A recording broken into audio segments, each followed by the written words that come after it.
नमस्कार दोस्तों, स्वागत है आपके अपने health channel doctor Ganesh Shankar Hazaribagh Jharkhand में, जहां मैं आपको स्वास्थ्य एवं होम्योपैथिक चिकित्सा से जुड़ी उपयोगी जानकारी आपके लिए लाता हूं।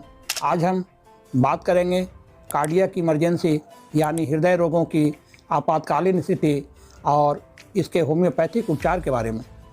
आजकल दिल के दौरे की घटनाएं आम हो गई हैं। इसे अंग्रेजी में एंजाइना पेक्टोरिस कहते हैं। हार्ट अटैक का संकेत कई तरह से मिल सकता है, जैसे छाती के बाईं ओर वक्षस्थल मध्यास्थि से नीचे तीव्र दबाव के साथ बहुत तेज दर्द उठना। वह दर्द यहाँ से फैलकर कंधे व बाईं भुजा की अंगुलियों तक जा सकता है। पसीना आना और घबराहट से सांस फूलना और चक्कर आना, बेहोशी होना, दिल की धड़कन असामान्य हो जाना, यानी धड़कन जो होता है वो सामान्य नहीं रहता है।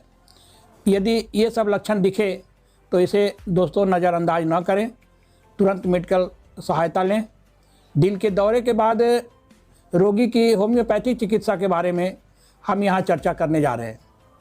एलोपैथ के डॉक्टर नाइट्रोग्लिसरीन की टिकिया जुबान के नीचे रखने की सलाह देते हैं ऐसी स्थिति में, जिससे उन्हें तत्काल राहत मिल जाती है।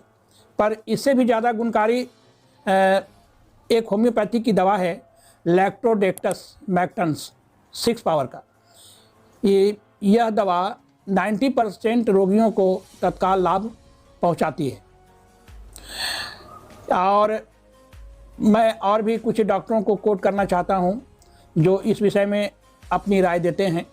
डॉक्टर एलबी कोच का कहना है कि एंजाइना पेन के दौरे में एमोनियम कार्ब क्यू पावर की दवा जो है इसमें बहुत ही कारगर है, बहुत लाभ पहुंचाती है, रोगियों को तत्काल लाभ पहुंचा देती है। इसमें क्यू पावर की दवा जो है 5-5 बूंद 10-10 बूंद करके और थोड़े देर पर 15 मिनट 20 मिनट के अंतर पर 1 बूंद टपकाते जाइए, तो हमको लगता है कि 2-3-4 खुराक जाते जाते रोगी को राहत मिल जाती है। एक दूसरे डॉक्टर हैं लिलिएंथल, जिनका कथन है कि एंजाइना पेक्टोरिस के जितने भी रोगी उनकी चिकित्सा में आए, उन्हें एस्पाइजेलिया और कैक्टस से ज़्यादा प्रभावकारी दवा मॉस्कस लगी। इससे उन्हें कभी निराश नहीं किया। मतलब कहने का है कि एस्पाइजेलिया और कैक्टस तो इसकी दवा है ही, लेकिन उससे भी ज़्यादा महत्वपूर्ण दवा उन्होंने मॉस्कस को माना।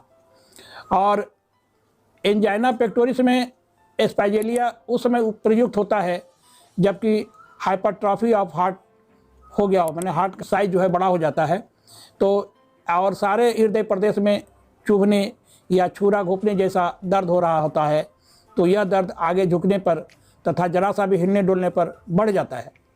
एंजाइना पेक्टोरिस में एस्टामोनियम तब उपयोगी होता है जबकि डर के कारण दिल की धड़कन बहुत तेज हो जाती है। और एक महत्वपूर्ण दवा है क्रेटिगस। क्रेटिगस हृदय की मांसपेशियों को बल देने के लिए बहुत ही उपयोगी दवा है। विशेषता यह है कि मामूली से परिश्रम से भी रोगी का श्वास कष्ट बढ़ जाता है, पर नाड़ी की गति नहीं बढ़ती। कहने मतलब कि धड़कन तो बढ़ जाता है, लेकिन उसकी गति जो है नाड़ी का जो होता है, वेन का जो होता है, पल्पिटेशन जो होता है, वो बहुत नहीं बढ़ पाता है। तो एंडोकार्डियम की खराबी में इसका कोई उपयोग तो नहीं है। क्रेटिगस के बारे में बता रहा हूँ कि एंडोकार्डियम की खराबी में इसका कोई उपयोग नहीं है, लेकिन मायोकार्डियम के प्रवाह में ये उपयोगी है। और मैं दोस्तों एक दवा बहुत ही महत्वपूर्ण दवा है कलकेरिया आर्स, जो हृदय का एक टॉनिक के रूप में काम करता है। एडोनिस भी हृदय रोग में उपयोगी औषधि है। मैं आगे भी कुछ दवाइयों का जिक्र करने जा रहा हूँ। हीमाटॉक्सिन एक दवाई है। इसमें भी कैक्टस की तरह ऐसी अनुभूति होती है कि मानो छाती के चारों ओर लोहे की पट्टी बंधी हुई है, ऐसा कैक्टस में भी अनुभव होता है पेशेंट को। तो हीमाटॉक्सिन उसमें बहुत ही इम्पोर्टेंट दवा है। और एक दवा है ऑक्जेलिक एसिड। ये स्वरलोप तथा हृदय शूल पर्याय क्रम से होता है। जैसे कहने का है कि जब पेशेंट को कभी कभी आवाज़ में भारीपन आता है, माने आवाज़ का हॉर्सनेस ऑफ वॉइस हो जाता है, और छाती मतलब हृदय में दर्द होता है, जिसको एंजाइना पेन करते हैं, तो कभी स्वरलोप हुआ, कभी हृदय शूल हुआ, तो ये पर्याप्त क्रम से होते रहता है। इसमें छुरी घोंपने का भयंकर दर्द होता है और सांस लेने में कठिनाई का अनुभव होता है, तो ये इसमें ऑक्जेलिक एसिड बहुत अच्छी दवाई है। और आगे मैं बता रहा हूँ एक इम्पोर्टेंट दवा जिसको पहले भी हमने जिक्र किया है। पाराकार्डिक दर्द में लैक्टोडेक्टस का याद जरूर करना चाहिए दोस्तों, क्योंकि ये दर्द हृदय से कांख, नीचे बाँह तथा अंगुलियों तक फैल जाता है। साथ में सुन्नपन का भी अनुभव होता है, अंगुली में सुन्नपन आ जाता है, यहाँ से दर्द होता है, इस अंगुली में सुन्न होता है। हम यदि ये बहुत सा पेशेंट जो होते हैं वो सुसाइडल करने की प्रवृत्ति होती है, जीवन से निराश हो जाते हैं, तो सुसाइड करने की प्रवृत्ति पाई जाती है। यदि आत्मघात और सुसाइड करने की प्रवृत्ति रोगी में पाई जाए तो ऐसे हृदय रोग के रोगी में ऑरामेट को कभी नहीं भूलना चाहिए। बहुत ही इंपॉर्टेंट दवा है। सुसाइडल टेंडेंसी वालों को ऑरामेट जरूर देना चाहिए, उससे उनकी टेंडेंसी ख़त्म हो जाती है। और आगे एक विशेष दवा है कैक्टस। पहले भी मैं इसका बता चुका हूँ कि कैक्टस उस दर्द में विशेष लाभ करता है जिसके हृदय प्रदेश से कांख और उसी की सीध में कमर तक दर्द जा रहा हो और एक बेल्ट कसी हो, ऐसी अनुभूति होती है। तो उसमें कैक्टस बहुत ही अच्छी दवाई है। और यदि स्टार्नम के नीचे, यानी ये स्टार्नम कहलाता है, इसके नीचे तीव्र दर्द युक्त दर्द होता हो और सारे वक्ष स्थल में कसाव की अनुभूति होती हो, तो ऐसे में फास्फोरस एक अच्छी दवाई है, बहुत उपयोगी दवा है। और एक बहुत ही इम्पोर्टेंट दवा और है डिजिटेलिस। डिजिटेलिस में भी नाड़ी बहुत धीमी और समीराम और निर्बल रहती है। जरा सा हिलने डोलने से ही कलेजे में धड़कन होने लगता है। तो ऐसी स्थिति में डिजिटेलिस बहुत ही इम्पोर्टेंट दवा है एंजाइना पेन में। और एक ऐसी स्थिति होती है कि जब शरीर बर्फ़ की तरह ठंडा पड़ जाता हो, एकदम ठंडा ठंडा एकदम शरीर लगता है, तो उस स्थिति में वो काइम्फर एक दवाई है। काइम्फर 1 mg की दवा जो है वो उसको 1-2 खुराक दे देने से उसका शरीर तुरंत हीट हो जाता है, गर्म हो जाता है और फिर वो रोगी ठीक हो जाता है। और आगे भी कुछ दवाइयाँ हैं जिनका जिक्र करना उचित होगा। जैसे हार्ट पेन, सेक्स करने के बाद यदि हार्ट में पेन उठ जाता है तो ऐसी स्थिति में एक डिजिटेलिस बहुत ही इंपॉर्टेंट दवा है, बहुत अच्छी दवा है। वो डिजिटेलिस 30 का उपयोग किया जाए तो उसको हार्ट में तुरंत पेन में आराम मिलता है। और बहुत सा रोगियों में हार्ट ब्लॉकेज का मामला सामने आता है, तो हार्ट ब्लॉकेज में भी ये डिजिटेलिस का वर्क बहुत ही अच्छा है। इसमें कैक्टस भी बहुत अच्छी दवा है, 2 दवाई बहुत अच्छा काम करता है। ऐसे क्रेटिकस भी लोग खिलाते हैं, लेकिन हमको लगता है कि डिजिटेलिस और कैक्टस से बड़ा यहाँ कोई दवा नहीं है। और अगर चोट के कारण, स्ट्रेस के कारण और दिल का दौरा पड़ गया हो तो सबसे अच्छी दवा उसमें आर्निका है। इसको 1 mg में हर आधा घंटा पर 2-3 खुराक, 4 खुराक देने से बहुत उसको रिलैक्स हो जाता है। और जहाँ भी जरा भी श्रम करने से श्वास रोध होता हो, श्वास में रुकावट आती हो और दिल के दर्द में तेज़ी आ जाती है, दिल की धड़कन बढ़ जाती है, तो वहाँ पर भी आर्निका हम लो पोटेंसी में देते हैं, 2x 3x में देते हैं, तो बहुत अच्छा कारगर होता है। और एक दवा है एकोनाइट। एकोनाइट को दोस्तों एंजाइना पेन में कभी नहीं भूलना चाहिए। मैंने एकोनाइट प्रारंभिक हार्ट पेन की दवा में इसका इस्तेमाल लोग करते हैं। जैसे अचानक डर हो गया, बेचैनी हो गया, तेज़ धड़कन होने लगा और उसके साथ हार्ट में पेन उठ गया, तो यहाँ पर हम एकोनाइट का ज़रूर याद करते हैं और ये दवा बहुत कारगर है। दिल में भारीपन और सुस्ती, दर्द जो बाएं हाथ में फैल रहा हो, तो यहाँ हम नाजा 30-200 का प्रयोग करते हैं, उससे इसमें आराम मिलता है। और एक स्थिति आती है ऐसी नहीं कि जब बीपी गिर जाता है, मैंने एकदम ब्लड प्रेशर लो हो जाता है, डाउन हो जाता है, और उस समय तो लोग पसीने से तरबतर हो जाते हैं ऐसे रोगी, और बेहद का जो कमजोरी उनको होने लगती है, तो ये लक्षण वेरेट्रामॉल का है और ये बेहद उपयोगी दवा है, तुरंत उसको क्योर करेगा वेरेट्रामॉल। और जब ब्लड में ऑक्सीजन की कमी के कारण शरीर नीला पड़ने लगता हो, तो वहाँ हम लारोसेरेसस एक दवाई है जो हम इसको इस्तेमाल में लाते हैं। और हाई ब्लड प्रेशर कभी कभी हो जाता है जिसके कारण एंजाइना पेन होता है, सिर दर्द होता है, तो ऐसी स्थिति में ग्लोनाइन एक बहुत ही उपयोगी दवा है और ये हृदयाघात से बचाता है।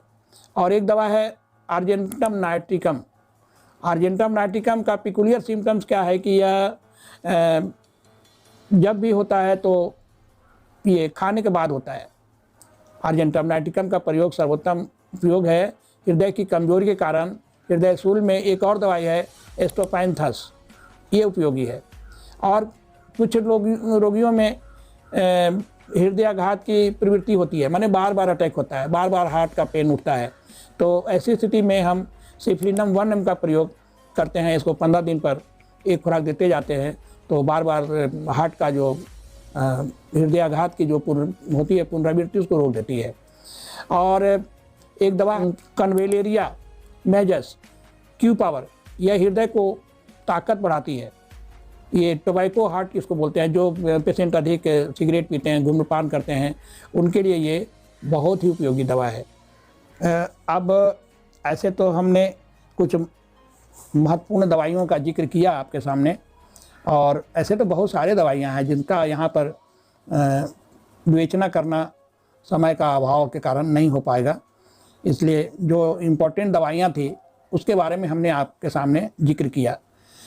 और मैं कुछ अब प्रिवेंटिव के तौर पर आपको बताना चाहता हूँ कि जैसे दिल के दौरे के बाद रोगी यही समझता है कि अब उसकी ज़िंदगी क्या कहते हैं का अंत हो गया, ऐसा सोचता है रोगी। लेकिन ऐसा नहीं है, वह कभी स्वस्थ ज़िंदगी नहीं जी सकता, और वह उसका यह सोचना सही नहीं है। ऐसा निराश होकर के रोगी बोलता है कि चलो हमको तो अब हार्ट का अथी रोगी हो गए, पेशेंट हो गए हैं, बार बार हमको अटैक होता है, तो हम तो अब ज़िंदगी हमारे साथ अब बहुत कम समय है, अब हम नहीं बच सकते हैं। तो ऐसा सोचना रोगी के लिए उचित नहीं है। सच तो यह है कि वह फिर से स्वस्थ हो सकता है, हाँ, लेकिन उसके लिए क्या है कि यदि रोगी मधुमेह, रक्तचाप को नियंत्रण में रखे, अपने भोजन में वसा यानी फैट का प्रयोग कम से कम करे, भारी गरिष्ठ भोजन ना खाएं, तला छना चीज़ का उपयोग ज़्यादा ना करें, मद्यपान, शराब, धूम्रपान, सिगरेट वगैरह का प्रयोग ना करें, मिठाई, चॉकलेट, सूखे मेवे का बहुत अधिक उपयोग ना करें, और मानसिक तनाव, काम की भाग दौड़ न रखें और आरामपूर्ण ज़िंदगी बसर करें, तो दिल के दौरे के पुनः आक्रमण से बचा जा सकता है। ये हिदायत ऐसे रोगियों के लिए। तो आपको मैं और भी ये साफ साफ कहना चाहता हूँ कि हृदय रोगों में होम्योपैथिक सहायक हो सकता है, लेकिन यह डॉक्टर की सलाह और इमरजेंसी मेडिकल ट्रीटमेंट का विकल्प नहीं है। यदि कोई हृदय रोग का शिकायत हो रोगियों में, तो नियमित रूप से हेल्थ चेकअप करवाना ज़रूरी है। अगर किसी को दिल का दौरा, कार्डियक अरेस्ट या हाई बीपी की आपातकालीन स्थिति हो, तो तुरंत मेडिकल सहायता ले। होम्योपैथी को रोज़मर्रा की देखभाल के लिए ही इस्तेमाल करें, लेकिन गंभीर स्थिति में डॉक्टर से संपर्क करना अनिवार्य है। रोज़ 3 मिनट 40 मिनट तक टहलें, योगा करें, संतुलित आहार लें, हरी साग सब्जियाँ खाएं, फलों का सेवन करें, ये सब उसके में ये इम्पोर्टेंट है। हाँ, तो कुछ हिदायतें के बारे में हमने आपको बताया। तो दोस्तों, यह था हमारा विशेष वीडियो होम्योपैथिक से आपात हृदय रोगों के प्रबंधन पर। ये एक वीडियो हमने छोटे रूप में तैयार किया, बताया आपके सामने। अगर यह जानकारी आपके लिए उपयोगी रही हो तो वीडियो को लाइक करें, शेयर करें और हमारे चैनल को सब्सक्राइब करें। अगर आपके मन में कोई सवाल है तो कमेंट में ज़रूर पूछें। आप स्वस्थ रहें, सुरक्षित रहें, इन्हीं शुभकामनाओं के साथ धन्यवाद दोस्तों।